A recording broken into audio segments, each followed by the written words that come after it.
नमस्कार। आज मैं आपको मुंशी प्रेमचंद जी द्वारा लिखी गई कहानी पंच परमेश्वर को प्रस्तुत कर रही हूँ, जो इस प्रकार है। जुम्मन शेख और अलगू चौधरी में गाढ़ी मित्रता थी। सांझे में खेती होती थी, कुछ लेन देन में भी साझा था। एक दूसरे पर अटल विश्वास था। जुम्मन जब हज करने गए थे तब अपना सारा घर अलगू को सौंप गए थे, और अलगू चौधरी जब कभी बाहर जाते तो जुम्मन के जिम्मे अपना घर छोड़ देते थे। उनमें न खान पान का व्यवहार था, न धर्म का नाता, केवल विचार मिलते थे। मित्रता का मूल मंत्र भी यही है। इस मित्रता का जन्म उसी समय हुआ जब दोनों बालक ही थे और जुम्मन के पूज्य पिता जुमराती उन्हें शिक्षा प्रदान करते थे। अलगू चौधरी ने गुरुजी की बहुत सेवा की थी, खूब रकाबियाँ मांझी, खूब प्याले धोए। उनका हुक्का एक क्षण के लिए भी ठंडा न होने पाता था, क्योंकि प्रत्येक चिलम अलगू को आध घंटे तक किताबों से अलग कर देती थी। अलगू के पिता पुराने विचारों के मनुष्य थे। उन्हें शिक्षा की अपेक्षा गुरु की सेवा शुश्रूषा पर अधिक विश्वास था। वह कहते थे कि विद्या पढ़ने से नहीं आती, जो कुछ होता है गुरु के आशीर्वाद से होता है। बस गुरु जी की कृपा दृष्टि चाहिए। अतएव यदि अलगू पर जुमराती शेख के आशीर्वाद अथवा सत्संग का कुछ फल न हुआ तो यह मानकर संतोष कर लेगा कि विद्योपार्जन में उसने यथाशक्ति कोई बात उठा नहीं रखी। विद्या उसके भाग्य ही में न थी तो कैसे आते। मगर जुमराती शेख आशीर्वाद के कायल न थे।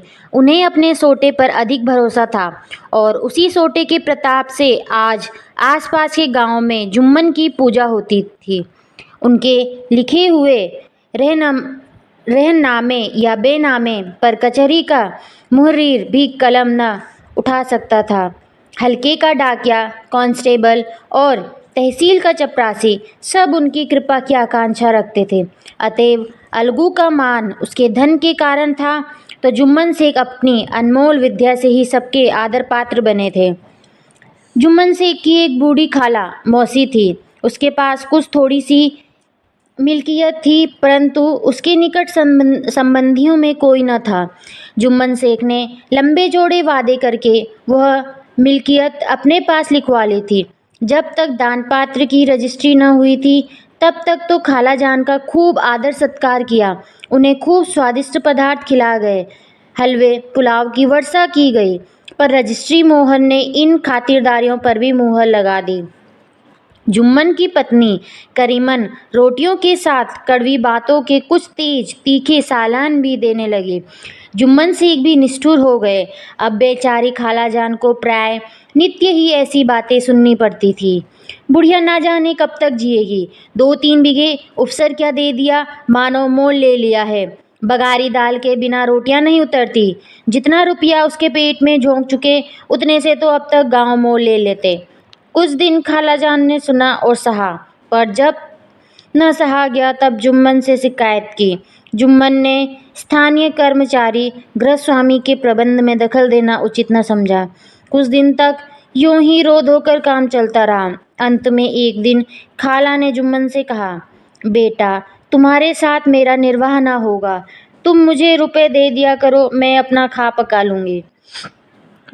जुम्मन ने धृष्टता के साथ उत्तर दिया, रुपए क्या यहाँ फलते हैं? खाला ने नम्रता से कहा, मुझे कुछ रूखा सूखा चाहिए भी कि नहीं। जुम्मन ने गंभीर स्वर में जवाब दिया, तो कोई यह थोड़े ही समझा था कि तुम मौत से लड़कर आई हो। खाला बिगड़ गई। उन्होंने पंचायत करने की धमकी दी। जुम्मन हंसे। जिस तरह कोई शिकारी हिरन को जाल की तरफ जाते देखकर मन ही मन हंसता है। वो बोले, हाँ जरूर पंचायत करो, फैसला हो जाए। मुझे भी यह रात दिन की खटखट पसंद नहीं। पंचायत में किसकी जीत होगी, इस विषय में जुम्मन को कुछ भी संदेह न था। आसपास के गांव में ऐसा कौन था जो उसके अनुग्रह का ऋणी न हो? ऐसा कौन था जो उसको शत्रु बनाने का साहस कर सके? किसमें इतना बल था जो उसका सामना कर सके? आसमान के फरिश्ते तो पंचायत करने आवेंगे नहीं। इसके बाद कई दिन तक बूढ़ी खाला हाथ में एक लकड़ी लिए आसपास के गांव में दौड़ती रही। कमर झुककर कमान हो गई। एक एक पग चलना दूभर हो गया था, मगर बात आ पड़ी थी। उसका निर्णय करना जरूरी था। विल्ला ही कोई भला आदमी होगा जिसके सामने बुढ़िया ने दुख के आंसू न बहाए होंगे। किसी ने तो यूं ही उफ परी मन से हूँ हाँ करके टाल दिया, और किसी ने इस अन्याय पर जमाने को गालियां दी। किसी ने उल्टा उसी को लताड़ा। कब्र में पांव लटके हुए हैं, आज मरे कल दूसरा दिन, पर हवस नहीं मानती। अब तुम्हें क्या चाहिए? रोटी खाओ और अल्लाह का नाम लो। तुम्हें अब खेती बाड़ी से क्या काम है? कुछ ऐसे सज्जन भी थे जिन्हें हास्य रस के रसास्वादन का अच्छा अवसर मिला। झुकी हुई कमर, पोपला मुंह, सनके से बाल, इतनी सामग्री एकत्र हो तब हंसी क्यों न आवे। ऐसे न्याय प्रिय, दयालु, दीन वत्सल्य पुरुष बहुत कम थे जिन्होंने उस अबला के दुखड़े को गौर से सुना हो और उसको सांत्वना दी हो। चारों ओर से घूम घाम कर बेचारी अलगू चौधरी के पास आई, लाठी पटक दी और दम लेकर बोली, बेटा तुम भी दम भर के लिए मेरी पंचायत में चले आना। अलगू, मुझे बुलाकर क्या करोगी? कई गांव के आदमी तो आवेंगे ही। खाला अपनी विपत तो सबके आगे रो आई, अब आने न आने का अख्तियार उनको है। अलगू, यूँ आने को आ जाऊंगा, मगर पंचायत में मुंह न खोलूंगा। खाला, क्यों बेटा? अलगू, अब इसका क्या जवाब दूं? अपनी खुशी, जुम्मन मेरा पुराना मित्र है, उससे बिगाड़ नहीं कर सकता।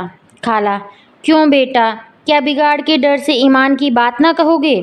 हमारे सोए हुए धर्म ज्ञान की सारी संपत्ति लुट जाए तो उसे खबर नहीं होती, परंतु ललकार सुनकर वह सचेत हो जाता है, फिर उसे कोई जीत नहीं सकता। अलगू चौधरी इस सवाल का कोई उत्तर न दे सका, पर उसके हृदय में ये शब्द गूंज रहे थे, क्या बिगाड़ के डर से ईमान की बात ना कहोगे? संध्या समय एक पेड़ के नीचे पंचायत बैठी। जुम्मन शेख ने पहले से ही फर्श बिछा रखी थी। उन्होंने पान, इलायची, हुक्के, तंबाकू आदि का प्रबंध भी किया था। हाँ, वह स्वयं अलबत्ता अलगू चौधरी के साथ जरा दूर पर बैठे हुए थे। जब पंचायत में कोई न जाता था तब दबे हुए सलाम से उनका स्वागत करते थे। जब सूर्यास्त हो गया और चिड़ियों की कलरव युक्त पंचायत पैड़ों पर बैठी, तब यहाँ भी पंचायत शुरू हुई। फर्श की एक एक अंगुल जमीन भर गई, पर अधिकांश दर्शक ही थे। निमंत्रित महाशयों में से केवल वे ही लोग पधारे थे जिन्हें जुम्मन ने अपनी कुछ कसर निकालनी थी। एक कोने में आग सुलग रही थी, नाई ताबड़तोड़ चिलम भर रहा था। यह निर्णय करना असंभव था कि सुलगते हुए उपलों से अधिक धुआं निकलता था ये चिलम के दमों से। लड़के इधर उधर दौड़ रहे थे, कोई आपस में गाली गलौज करते और कोई रोते थे। चारों तरफ कोलाहल मच रहा था। गांव के कुत्ते इस जमाव को भोज समझकर झुंड के झुंड जमा हो गए थे। पंच लोग बैठ गए तो बूढ़ी खाला ने उनसे विनती की, पंचो, आज 3 साल हुए मैंने अपनी सारी जायदाद अपने भांजे जुम्मन के नाम लिख दी थी। इसे आप लोग जानते ही होंगे। जुम्मन ने मुझे ताहयात रोटी कपड़ा देना कबूल किया। साल भर तो मैंने इसके साथ रो धोकर काटा, पर अब रात दिन का रोना नहीं सहा जाता। मुझे न पेट की रोटी मिलती है न तन का कपड़ा। बेकस बेवा हूँ, कचहरी दरबार नहीं कर सकती, तुम्हारे सिवा और किसको अपना दुखड़ा सुनाऊं? तुम लोग जो राह निकाल दो उसी राह पर चलूं। अगर मुझ में कोई ऐब देखो तो मेरे मुंह पर थप्पड़ मारो, जुम्मन में बुराई देखो तो उसे समझाओ। क्यों एक बेकस की आह लेता है? मैं पंचों का हुक्म सिर माथे चढ़ाऊंगी। रामधन मिश्र, जिनके कई असामियों को जुम्मन ने अपने गांव में बसा लिया था, बोले, जुम्मन मियाँ, किसे पंच बदते हो? अभी से इसका निपटारा कर लो, फिर जो कुछ पंच कहेंगे वही मानना पड़ेगा। जुम्मन को इस समय सदस्यों में विशेषकर वे ही लोग दिख पड़े जिनसे किसी न किसी कारण उनकी लाग थी। जुम्मन बोले, पंचों का हुक्म अल्लाह का हुक्म है। खाला जान जिसे चाहे उसे बदे, मुझे कोई उज्र नहीं।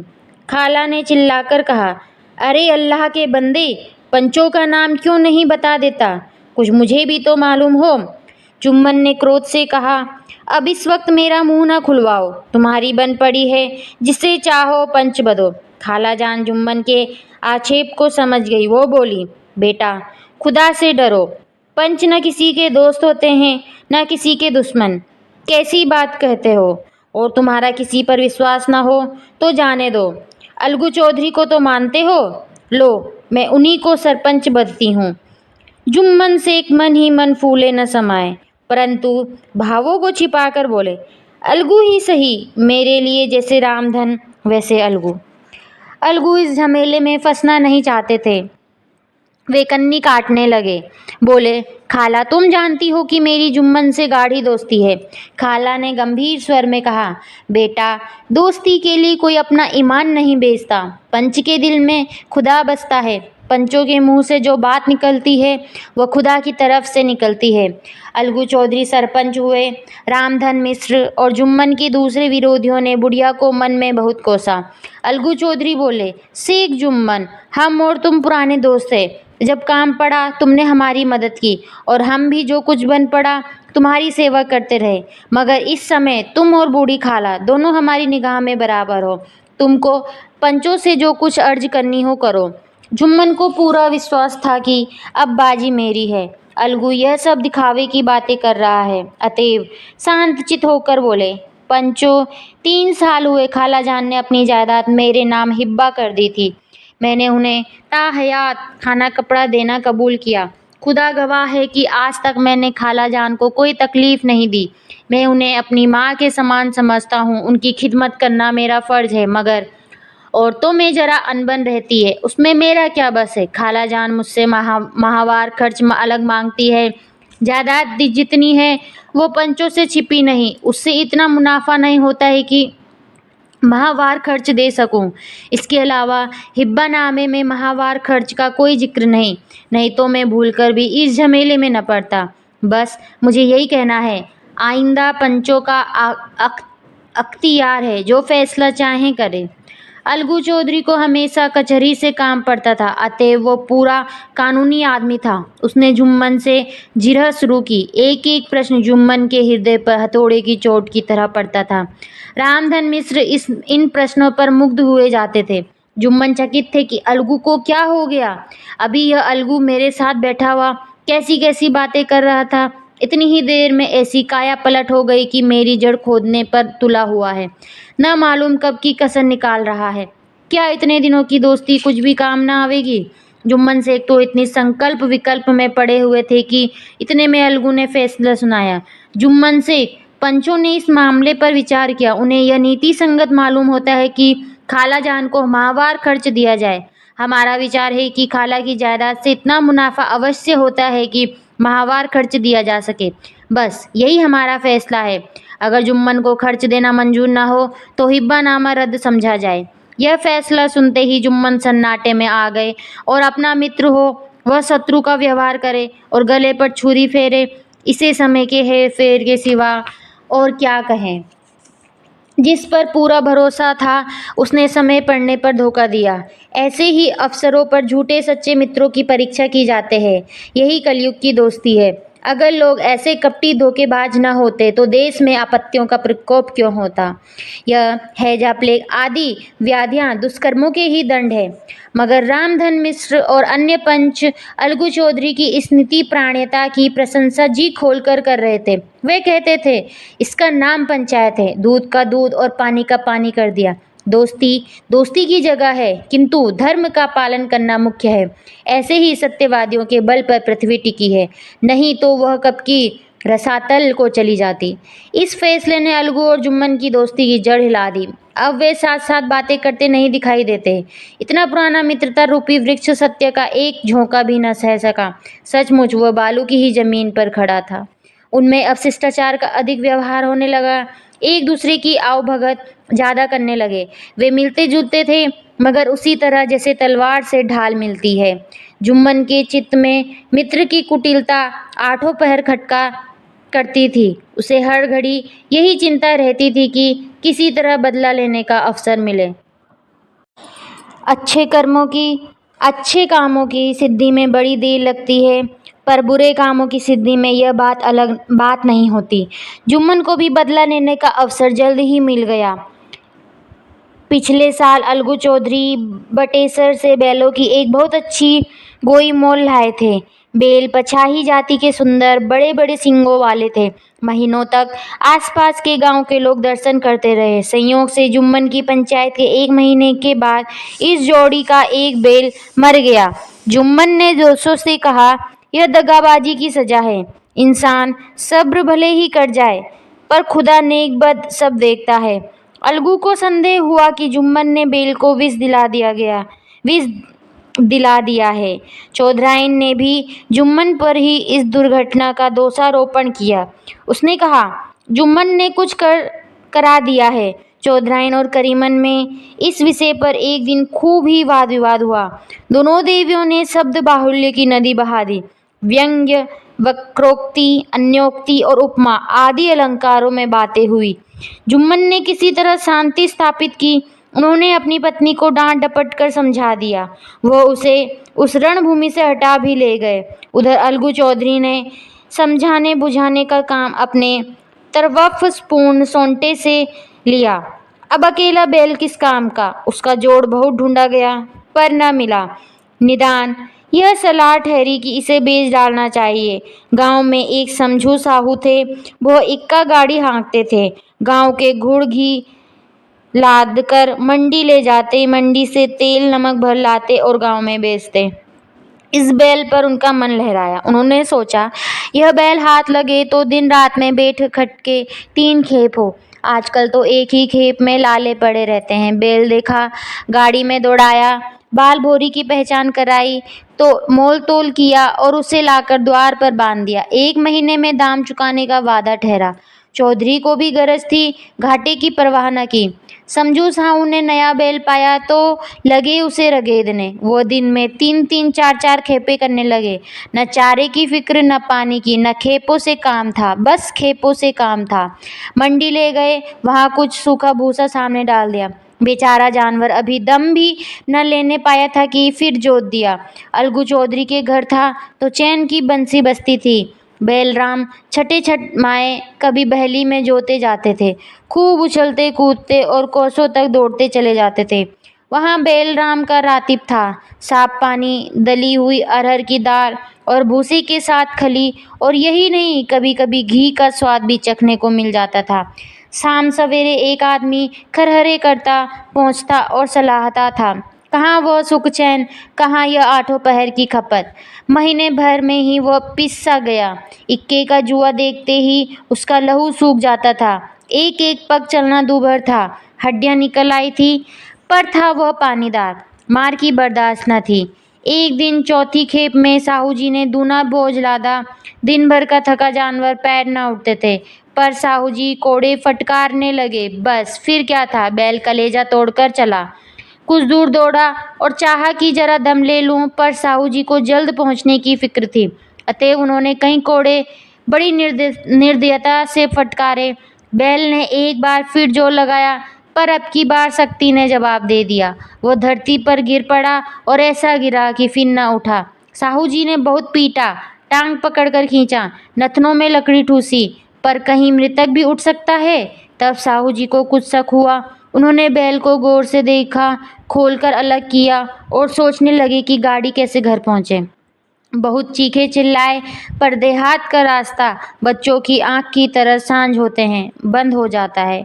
कोई नजर न आया। आसपास कोई गांव भी न था। मारे क्रोध की उन्होंने मरे हुए बैल पर और दुर्रे लगाए और कोसने लगे।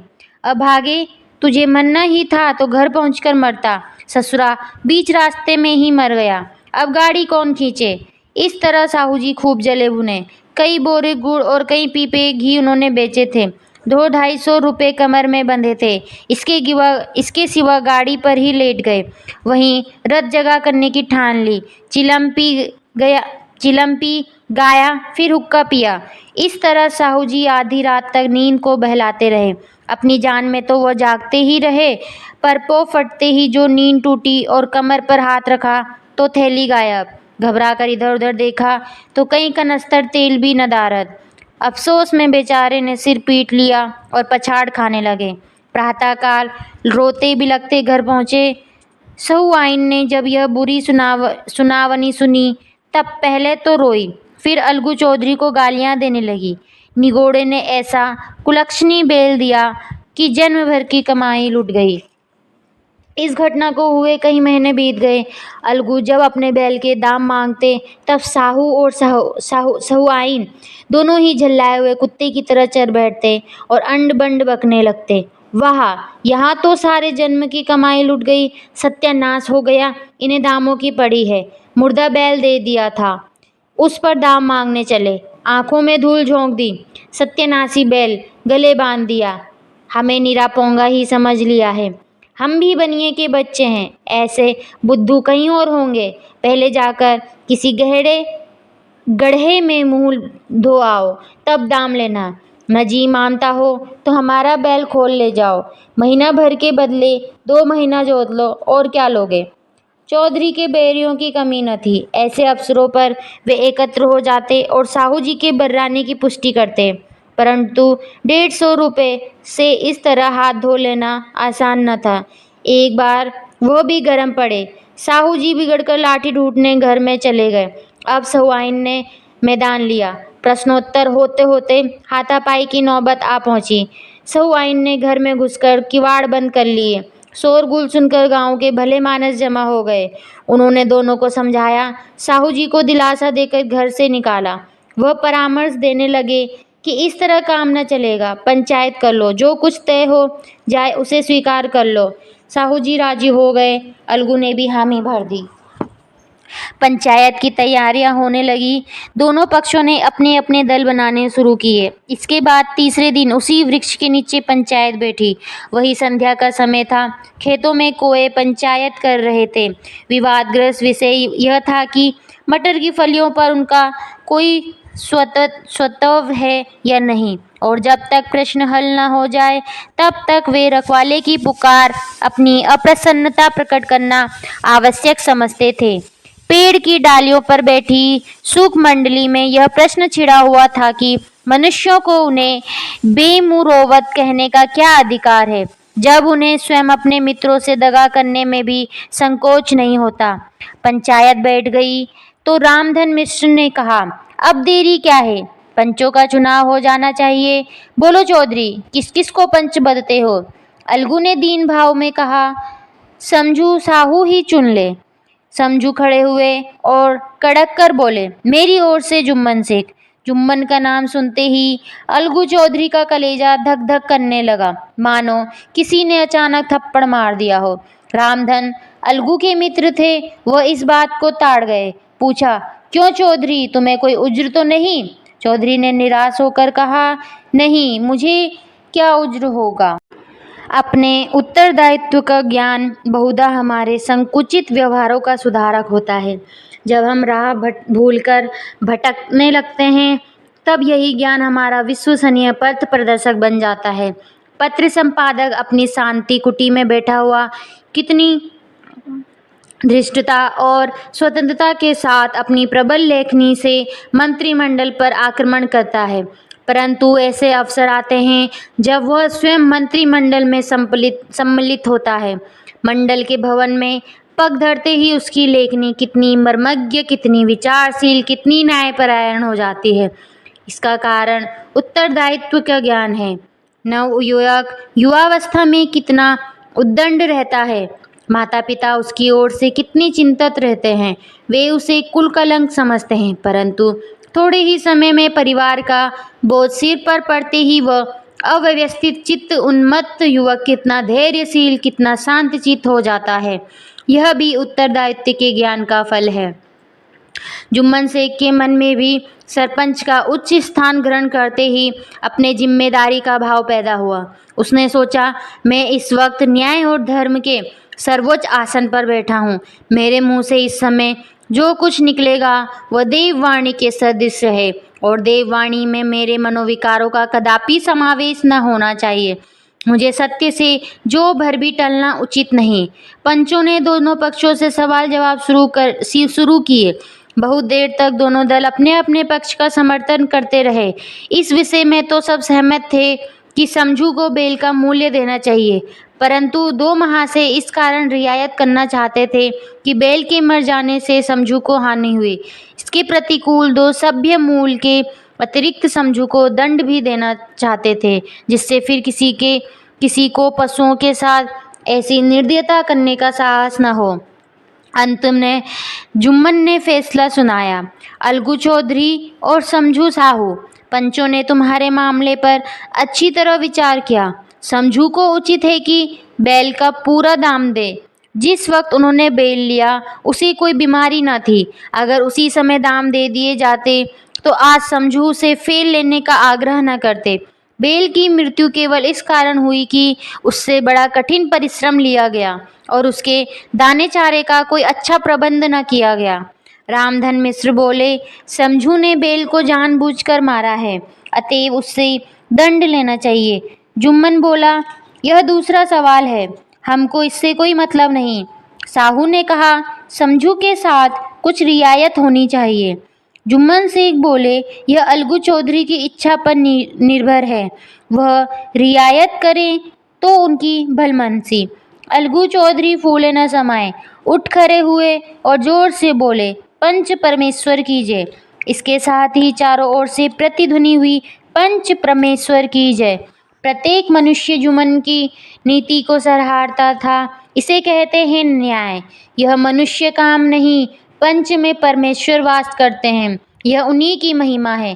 पंच के सामने खोटे को कौन खरा कह सकता है।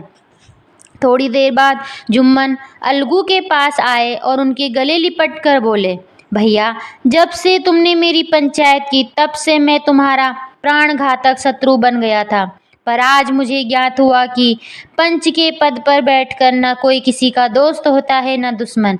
न्याय के सिवा उसे और कुछ नहीं सूझता।